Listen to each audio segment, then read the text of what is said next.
As usual ನನ್ನ channel ಅಲ್ಲಿ video ಮಾಡೋಣ ಅಂತ ಒಂದು ಯುನೀಕ್ ಟಾಪಿಕ್, ಒಂದು ಯುನೀಕ್ ಕೇಸ್ ಅನ್ನು ಹುಡುಕ್ತಾ ಇದ್ದೆ. ನನಗೆ ಈ ಸತಿ ಏನಾದ್ರು ಅನ್ಯೂಶುವಲ್ ಮಾಡ್ಬೇಕಂತ ಆಸೆ ಇತ್ತು.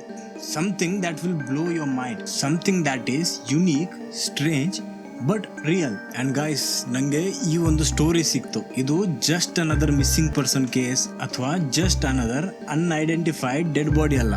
This one is different. Intro ಹೇಗೆ ಕೊಡೋದಂತ ಗೊತ್ತಾಗ್ತಾ ಇಲ್ಲ.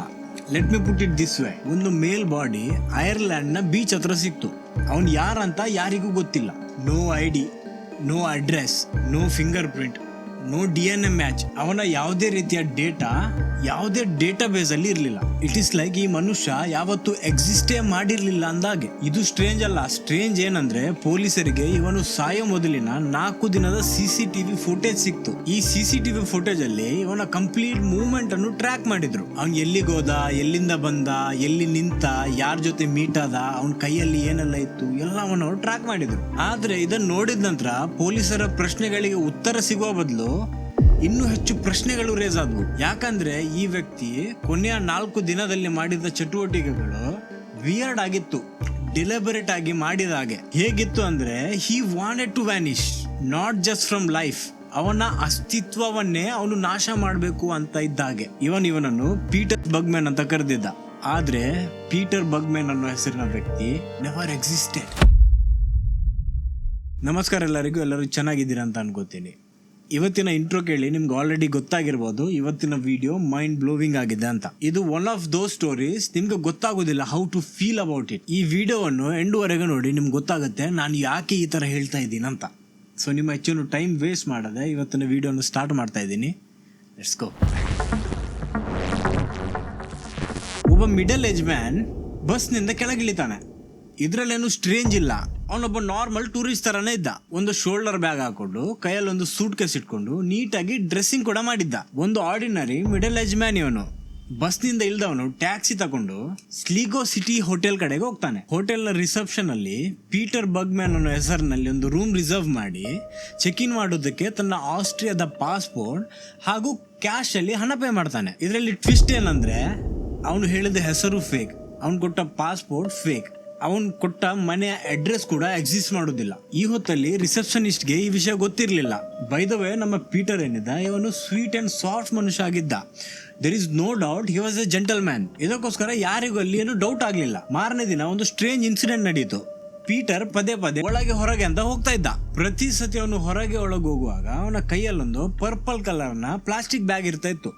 ಈ ಪ್ಲಾಸ್ಟಿಕ್ ಬ್ಯಾಗ್ ಏನಿದೆ ಇದೇನು ಫ್ಯಾನ್ಸಿ ಬ್ಯಾಗ್ ಅಲ್ಲ, ನಮ್ಮ ಗ್ರೋಸರಿ ಸ್ಟೋರ್ ಅಲ್ಲಿ ಕೊಡ್ತಾರಲ್ವಾ ಅಂತಹದೊಂದು ನಾರ್ಮಲ್ ಪ್ಲಾಸ್ಟಿಕ್ ಬ್ಯಾಗ್ ಇದು. ಹೊರಗೆ ಹೋಗುವಾಗ ಆ ಪ್ಲಾಸ್ಟಿಕ್ ಬ್ಯಾಗ್ ಫುಲ್ ಇರ್ತಾ ಇತ್ತು. ಒಳಗ್ ಬರುವಾಗ ಪ್ಲಾಸ್ಟಿಕ್ ಬ್ಯಾಗ್ ಖಾಲಿ ಮಾಡಿ ಮಡಚಿ ಕಿಸೆಯಲ್ಲಿ ಇಟ್ಕೊಂಡು ಬರ್ತಾ ಇದ್ದ. ಇಟ್ ಈಸ್ ಲೈಕ್ ಅವನು 1 by 1 ಅವನ ಬಿಲಾಂಗಿಂಗ್ಸ್ ಅನ್ನು ತಕೊಂಡೋಗಿ ಎಸೆದು ಬಂದಾಗೆ, ಅಥವಾ ಏನೋ ಒಂದು ಇಂಪಾರ್ಟೆಂಟ್ ವಸ್ತುವನ್ನು ಅದ್ರಲ್ಲಿ ಹಾಕೊಂಡೋಗಿ ಯಾರಿಗೋ ಹ್ಯಾಂಡ್ ಓವರ್ ಮಾಡಿ ಬಂದಾಗೆ. ಇದರಲ್ಲಿ ಇನ್ನೊಂದು ಸ್ಟ್ರೇಂಜ್ ಇತ್ತು. ಅದೇನಂದ್ರೆ ಪೊಲೀಸರು ಅವನನ್ನು CCTV ಕ್ಯಾಮರಾದಲ್ಲಿ ಟ್ರೇಸ್ ಮಾಡೋದಕ್ಕೆ ಹೋದ್ರೆ ಅವ್ನು ಸಿಗ್ತಾ ಇರ್ಲಿಲ್ಲ. ಯಾವಾಗ ಅವನು ಪ್ಲಾಸ್ಟಿಕ್ ಬ್ಯಾಗ್ ಅಲ್ಲಿ ವಸ್ತುವನ್ನು ಹಾಕೊಂಡು ಹೋಗ್ತಾ ಇದ್ದ, ಆವಾಗ CCTV ಕ್ಯಾಮರಾ ಇಲ್ಲದ ರೂಟ್ ಅಲ್ಲಿ ಹೋಗ್ತಾ ಇದ್ದ. ಅವನಿಗೆ ಆ ಸಿಟಿಯ ಪ್ರತಿಯೊಂದು ಬ್ಲೈಂಡ್ ಸ್ಪಾಟ್ಸ್ ಗೊತ್ತಿದ್ದಾಗೆ. ಇದು ಎಲ್ಲಿಗೆ ತಕೊಂಡೋದ, ಯಾರಿಗೆ ಕೊಟ್ಟ ಅನ್ನೋದು ಇವತ್ತಿನವರೆಗೆ ಗೊತ್ತಿಲ್ಲ. ಪೊಲೀಸರಿಗೆ ಆ ಪ್ಲಾಸ್ಟಿಕ್ ಬ್ಯಾಗ್ ಅಲ್ಲಿ ತಕೊಂಡೋದ ವಸ್ತುಗಳಲ್ಲಿ ಒಂದು ಸಣ್ಣ ವಸ್ತು ರಿಕವರ್ ಮಾಡೋಕ್ಕಾಗಿಲ್ಲ. ಇಟ್ ಈಸ್ ಲೈಕ್ ಅವನು ತನ್ನ ಎಕ್ಸಿಸ್ಟೆನ್ಸ್ ನ ಪ್ರತಿಯೊಂದು ಎವಿಡೆನ್ಸ್ ಅನ್ನೇ ನಾಶ ಮಾಡೋದಕ್ಕೆ ಪ್ರಯತ್ನಿಸದ ಹಾಗೆ. ಆದ್ರೂ ಅವನು ಪೊಲೀಸರಿಗೆ ನಡುವಲ್ಲಿ ಹಾಗೆ ಒಂದು ಸಣ್ಣ ಪಜಲ್ ತರ ಎವಿಡೆನ್ಸ್ ಕೊಡ್ತಾ ಇದ್ದ, ಜಸ್ಟ್ ಸ್ವಲ್ಪ ಇಂಟ್ರೆಸ್ಟಿಂಗ್ ಆಗಿರ್ಲಿ ಅಂತ. 13 ಜೂನ್ ಅಂದ್ರೆ ಬಂದು 2ನೇ ದಿನ ಪೀಟರ್ ಅಲ್ಲೇ ಇದ್ದ ಒಂದು ಲೋಕಲ್ ಪೋಸ್ಟ್ ಆಫೀಸಿಗೆ ಹೋಗಿ 8 ಸ್ಟಾಂಪ್ ಹಾಗೂ ಒಂದು ಏರ್ ಮೇಲ್ ಸ್ಟಿಕ್ಕರ್ ಅನ್ನು ತಗೋತಾನೆ. ಅಲ್ಲಿ ಹೆಚ್ಚು ಮಾತಾಡ್ಲಿಲ್ಲ. ಅವನು ಸ್ಟಿಕ್ಕರ್ ಅನ್ನು ತಗೋತಾನೆ, ಕ್ಯಾಶ್ ಅಲ್ಲಿ ಪೇ ಮಾಡ್ತಾನೆ ಮತ್ತು ಅಲ್ಲಿಂದ ಹೊರಟೋಗ್ತಾನೆ. ಪ್ರಶ್ನೆ ಏನಂದ್ರೆ ಅವನು ಅಲ್ಲಿಂದ ಏನ್ ಸೆಂಡ್ ಮಾಡಿದ, ಲೆಟರ್, ಡಾಕ್ಯುಮೆಂಟ್ಸ್ ಅಥವಾ ಗುಡ್ ಬೈ ನೋಟ್? ವಿಷಯ ಏನು ಅಂದ್ರೆ whatever he send there is no record. ಅದಲ್ಲದೆ ಯಾರಿಗೆ ಕಳಿಸಿದಾನೆ ಇವತ್ತಿನವರೆಗೆ ಯಾರು ನನ್ನ ಫ್ಯಾಮಿಲಿ ಮೆಂಬರ್ ಅಥವಾ ನನ್ನ ಫ್ಯಾಮಿಲಿ ಫ್ರೆಂಡ್ ಅಥವಾ ನನ್ನ ಫ್ರೆಂಡ್ ಅಂತ ಮುಂದೆ ಬಂದು ಹೇಳಲೇ ಇಲ್ಲ. ನೀವು ಸರಿಯಾಗಿ ಫಾಲೋ ಮಾಡ್ತಾ ಇದ್ದೀರಾ ಇಲ್ವಾ ಅಂತ ನಂಗೆ ಗೊತ್ತಿಲ್ಲ. ಮತ್ತೊಮ್ಮೆ ಹೇಳ್ತೀನಿ, ಸರಿಯಾಗಿ ಕೇಳಿ. ಒಬ್ಬ ಅನ್ನೋನ್ ವ್ಯಕ್ತಿ ಹೂ ನೆವರ್ ಎಕ್ಸಿಸ್ಟೆಡ್ ಹೋಟೆಲ್ ರೂಮ್ ಅಲ್ಲಿ ಚೆಕ್ ಇನ್ ಆಗ್ತಾನೆ, ಫೇಕ್ ID ಕೊಟ್ಟು ಹೋಟೆಲ್ ನಿಂದ ಡೈಲಿ ಪ್ಲಾಸ್ಟಿಕ್ ಬ್ಯಾಗ್ ಅಲ್ಲಿ ಏನಾದ್ರೂ ಒಂದು ಹಾಕೊಂಡು ತಗೊಂಡು ಹೋಗ್ತಾ ಇರ್ತಾನೆ. ಏನು ಹಾಗೂ ಎಲ್ಲಿಗಂತ ಯಾರಿಗೂ ಗೊತ್ತಿಲ್ಲ. ಪೋಸ್ಟ್ ಆಫೀಸ್ ನಲ್ಲಿ ಸ್ಟ್ಯಾಂಪ್ ಹಾಗೂ ಸ್ಟಿಕ್ಕರ್ಸ್ ತಗೋತಾನೆ. ಏನು ಪೋಸ್ಟ್ ಮಾಡಿದ, ಯಾರಿಗೆ ಪೋಸ್ಟ್ ಮಾಡಿದ ಅನ್ನೋದು ನೋ ರೆಕಾರ್ಡ್ಸ್. ಇವನಿಗೆ ಎಲ್ಲೆಲ್ಲಿ CCTV ಕ್ಯಾಮರಾ ಇದೆ ಅಂತ ಗೊತ್ತಿದೆ. ಇವನಿಗೆ ಸಿಟಿಯ ಪ್ರತಿಯೊಂದು ಬ್ಲೈಂಡ್ ಸ್ಪಾಟ್ಸ್ ಗೊತ್ತಿದೆ. ಇವನ್ ಅಕಸ್ಮಾತ್ ಎಲ್ಲಾದ್ರೂ CCTV ಕ್ಯಾಮರಾದಲ್ಲಿ ಕಂಡ್ರು, ನಾಟ್ ಬಿಕಾಸ್ ಪೊಲೀಸರು ಅವನನ್ನು ಕಂಡು ಹಿಡಿದಿದ್ದಂತ, ಅವನೇ ಬೇಕಂತ ಅವರ ಮುಂದೆ ಬಂದಿದ್ದು. ಅಂದ್ರೆ ಎಲ್ಲಿ ಕಾಣಬೇಕು ಅಲ್ಲಿ ಕಂಡಿದ್ದಾನೆ, ಎಲ್ಲಿ ಕಾಣಬಾರ್ದು ಅಲ್ಲಿ ಅವರ ಒಂದು ಸಣ್ಣ ಸುಳಿವು ಸಿಗ್ಲಿಲ್ಲ. ಹೋಟೆಲ್ನಿಂದ ಹೊರಗೆ ಬಂದ ಪೀಟರ್ ಅಲ್ಲಿ ಒಂದು ಟ್ಯಾಕ್ಸಿಯನ್ನು ನಿಲ್ಲಿಸಿ ಆ ಟ್ಯಾಕ್ಸಿ ಡ್ರೈವರ್ ಹತ್ರ ಕೇಳ್ತಾನೆ, ನಿನ್ಗೆ ಇಲ್ಲಿ ಏನಾದರೂ ಒಂದು ಒಳ್ಳೆ ಬೀಚ್ ಗೊತ್ತಿದೆಯಾ? ಕ್ವಾಯಟ್ ಆಗಿರ್ಬೇಕು, ಅಲ್ಲಿ ಯಾರು ಇರಬಾರ್ದು, ಸ್ವಿಮ್ಮಿಂಗ್ ಮಾಡುವಂತ ಬೀಚ್ ಆಗಿರ್ಬೇಕು, ಹಾಗೂ ಈ ಪ್ಲೇಸ್ ತುಂಬಾ ಪೀಸ್ಫುಲ್ ಆಗಿರ್ಬೇಕು, ಅಂತಹದ್ದೇನಾದ್ರೂ ಬೀಚ್ ಇದ್ರೆ ನನ್ನನ್ನು ಕರ್ಕೊಂಡು ಹೋಗು ಅಂತ ಹೇಳ್ತಾನೆ. ಟ್ಯಾಕ್ಸಿ ಡ್ರೈವರ್ ಅವನನ್ನು ರೋಸೆ ಪಾಯಿಂಟ್ ಬೀಚ್ ಕಡೆ ಕರ್ಕೊಂಡು ಹೋಗ್ತಾನೆ. ಆ ಬೀಚಿಗೆ ಹೋದ ಪೀಟರ್ ಅಲ್ಲೇ ಸ್ವಲ್ಪ ವಾಕಿಂಗ್ ಮಾಡಿ, ಅಲ್ಲೇ ಸ್ವಲ್ಪ ಟೈಮ್ ಪಾಸ್ ಮಾಡಿ ಸೈಲೆಂಟ್ ಆಗಿ ವಾಪಸ್ ಬಂದ್ಬಿಡ್ತಾನೆ. ನೋಟ್ ಮಾಡಿ, ಅಲ್ಲಿ ಅವನು ಸ್ವಿಮ್ಮಿಂಗ್ ಮಾಡಿಲ್ಲ, ಯಾರ ಜೊತೆನೂ ಮಾತಾಡಿಲ್ಲ, ಬರೀ ಆ ಪ್ಲೇಸಿಗೆ ಹೋಗಿ ಸ್ವಲ್ಪ ಟೈಮ್ ಸ್ಪೆಂಡ್ ಮಾಡಿ ಆ ಏರಿಯಾವನ್ನು ಸ್ಟಡಿ ಮಾಡಿ ಬಂದಾಗೆ, as if he was planning something. ನೆನಪಿಡಿ, ಇದು ಅದೇ ಬೀಚ್ ಎಲ್ಲಿ 2 ದಿನದ ನಂತರ ಅವನ ಬಾಡಿ ಸಿಗುತ್ತೆ. ಇದೊಂದು ಕೋಇನ್ಸಿಡೆನ್ಸಾ? I don't think so. ಬೆಳಿಗ್ಗೆ ಎದ್ದು ಬಂದ ಪೀಟರ್ ರಿಸೆಪ್ಷನಿಸ್ಟ್ ಹತ್ರ ಸ್ವಲ್ಪ ಲೇಟ್ ಚೆಕ್ಔಟ್ ಕೇಳ್ತಾನೆ. ಇದ್ರಲ್ಲೇನು ಸಸ್ಪಿಷಿಯಸ್ ಆಕ್ಟಿವಿಟಿ ಇಲ್ಲ, ನಾರ್ಮಲಿ ಗೆಸ್ಟ್ ಕೇಳ್ತಾ ಇರ್ತಾರೆ ಇನ್ ಕೇಸ್ ಅವರ ಫ್ಲೈಟ್ ಅಥವಾ ಟ್ರೈನ್ ಲೇಟ್ ಇದ್ರೆ. ಸೊ ಹೀಗೆ ರಿಸೆಪ್ಷನಿಸ್ಟ್ ಹತ್ರ ಮಾತಾಡಿದ ಪೀಟರ್ ಅಲ್ಲಿಂದ ಮತ್ತೆ ರೂಮಿಗೆ ಹೋಗಿ ಮತ್ತೆ ಅದೇ ಪರ್ಪಲ್ ಪ್ಲಾಸ್ಟಿಕ್ ಬ್ಯಾಗ್ ಅಲ್ಲಿ ಏನೋ ಹಾಕೊಂಡು ಹೊರಗೆ ಹೋಗ್ತಾನೆ.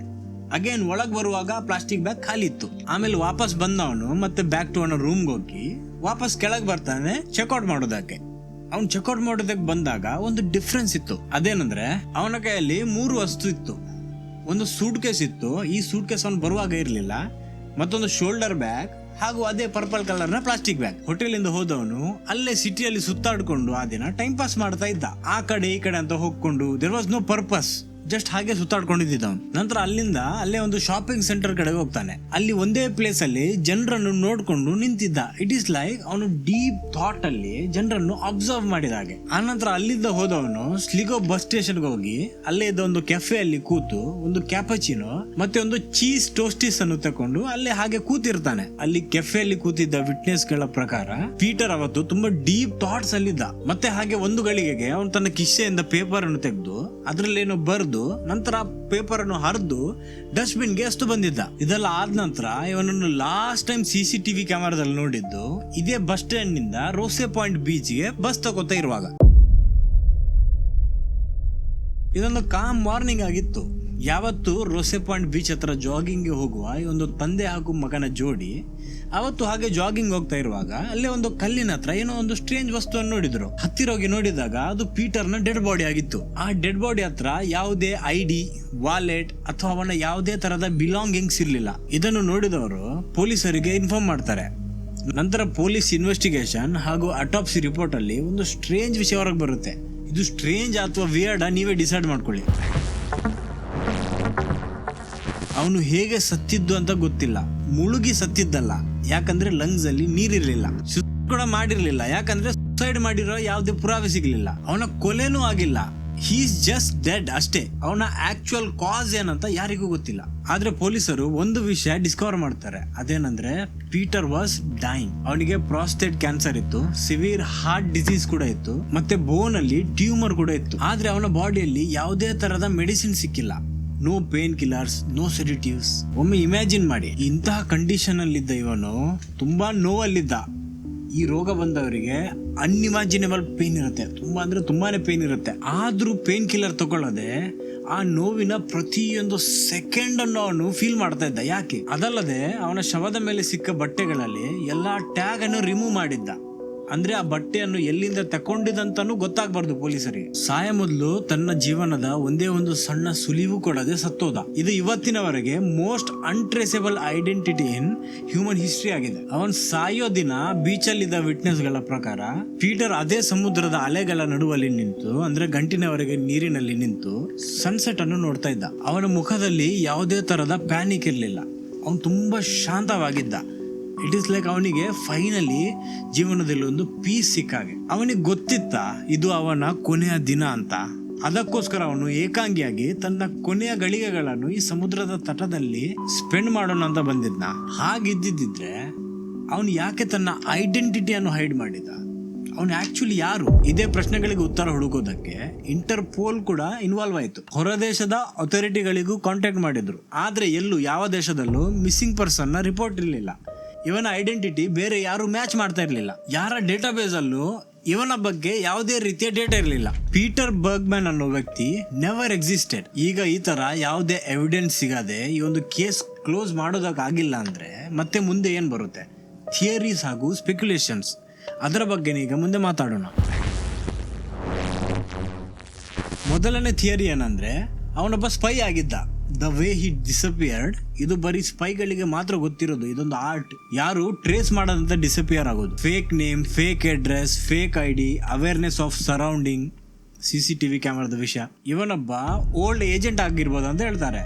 ಇವನ ಸಾವಿಗೆ ಕಾರಣ ಅನ್ಟ್ರೇಸಬಲ್ ಪಾಯ್ಸನ್ ಆಗಿರ್ಬೋದು ಅಂತ. ಅದು ಕೆಲವು ಸ್ಪೈಗಳು ಹಲ್ಲಿನ ಹತ್ರ ಇಟ್ಕೊಂಡಿರ್ತಾರೆ ಅದು.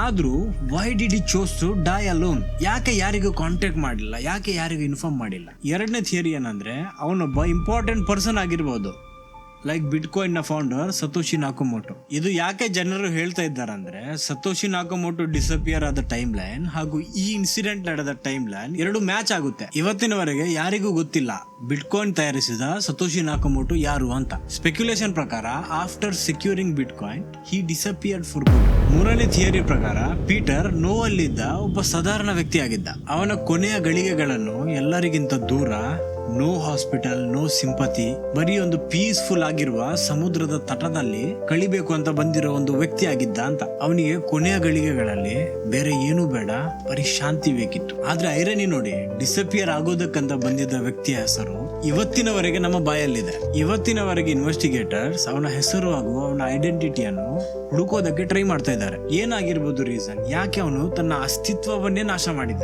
ಯಾಕೆ ಅವನ ಜೀವನವನ್ನು ಒಂದು ಪಜಲ್ ತರ ಮಾಡಿ ಸತ್ತೋದ? We may never know. Maybe that was the point. ಅವ್ನು ಯಾರೇ ಆಗಿರ್ಲಿ, ಆದ್ರೆ ಒಂದು ವಿಷಯ ಸತ್ಯ, ಅದೇನಂದ್ರೆ ಅವನು ಎಕ್ಸ್ಟ್ರೀಮ್ ನೋವಿನಲ್ಲಿದ್ದ ಒಬ್ಬ ಏಕಾಂಗಿ ವ್ಯಕ್ತಿ ಆಗಿದ್ದ. ನಿಮ್ಗೆ ಏನ್ ಅನ್ಸುತ್ತೆ ಅದನ್ನು ಕಮೆಂಟ್ ಅಲ್ಲಿ ಹೇಳಿ. ಇದೇ ಆಗಿತ್ತು ಫ್ರೆಂಡ್ಸ್ ಇವತ್ತಿನ ವಿಡಿಯೋ. ನಿಮ್ಗೆ ಇದೇ ತರ ಮಿಸ್ಟ್ರಿ ಹಾಗೂ ಥ್ರಿಲ್ಲರ್ ವಿಡಿಯೋಸ್ ಇಷ್ಟ ಇದ್ರೆ ನನ್ನ ಚಾನೆಲ್ ಅಲ್ಲಿ ಈ ಒಂದು ವಿಡಿಯೋನ ಚೆಕ್ಔಟ್ ಮಾಡಿ. ಇಡೀ ಊರಿಗೂರೇ ರಾತ್ರೋರಾತ್ರಿ ನಾಪತ್ತೆ ಆಯ್ತು. ಈ ಸ್ಟೋರಿ ನಿಜವಾಗ್ಲೂ ಕ್ರೇಜಿ ಆಗಿದೆ. ಸೊ ಇದೇ ಆಗಿತ್ತು ಫ್ರೆಂಡ್ಸ್ ಇವತ್ತಿನ ವಿಡಿಯೋ. ಮತ್ತೆ ಬರ್ತೀನಿ ಮತ್ತೊಂದು ವಾರ ಇನ್ನೊಂದು ಇಂಟ್ರೆಸ್ಟಿಂಗ್ ಟಾಪಿಕ್ ಜೊತೆ. ಅಷ್ಟರವರೆಗೆ ಜೈ ಕರ್ನಾಟಕ.